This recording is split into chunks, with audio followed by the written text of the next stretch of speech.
बहुत ही अफसोसनाक वाकया पेश आया है। शायद ही ऐसा वाकया दुनिया ने आज से पहले कभी देखा होगा। ये कोई मामूली दरगाह नहीं, बहुत ही बड़ी दरगाह है। हजरत सैयद महमूद शाह कादरी की ये दरगाह है। यहाँ पर आप देख सकते हैं कि कब्र को खोदा जा रहा है। कब्र को खोदने के बाद जिस्म को निकाला गया और दूसरी जगह शिफ्ट किया गया। आज अल्लाह के वलियों के नाम पर बिजनेस चलाने वाले, अपना घर बनाने वाले खामोश बैठे हैं। कोई भी इस दरगाह के लिए आवाज नहीं उठा रहा है। बताया ये जा रहा है कि ये दरगाह रोड वाइंडिंग में आ चुकी थी, इसलिए दरगाह की इंतजामिया ने ये फैसला किया कि वो लोग कब्र को खोदेंगे, कब्र में से जिस्म को निकालेंगे, जिस्म को दूसरी जगह ले जाकर दफन करेंगे। और यही नहीं, मस्जिद का भी कुछ हिस्सा रोड वाइंडिंग में जा चुका है। यहाँ पर आप देख सकते हैं कि पूरे पर्दे लगा दिए गए हैं। पर्दे लगाने के बाद यहाँ पर इस तरह का मामला पेश आया, लेकिन इस मामले में उम्मत मुस्लिमा के नौजवान बटे हुए नजर आए। कुछ लोग तारीफ कर रहे थे कि बहुत अच्छा हुआ, शिरका खात्मा हुआ। वहीं दूसरी जानिब कुछ लोग कह रहे थे कि वो लोग दरगाह के खिलाफ हैं। लेकिन इस तरह का मामला पेश नहीं आना चाहिए। दरगाह भी तो एक मुसलमान की कब्र ही होती है। अब यहाँ पर उलमा कराम ने फतवा दिया कि यहाँ पर कब्र को मूव कर सकते हैं। मज़ार मुबारक को हम शरीयत दरगाह के अहाते ही में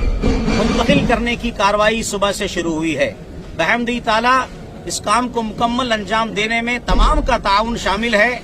मस्जिद की भी जहाँ तक मिसमारी का सवाल है या उसके कुछ हिस्से के शहादत का सवाल है, ये भी चूँकि वो अदालत का जो फैसला आया उसका शहीद करना जरूरी था, उसकी जगह पर दूसरी जगह पर उसके बगल वाली जगह पर मस्जिद का अहाता भी मौजूद है, वहाँ पर मस्जिद का इजाफा होगा।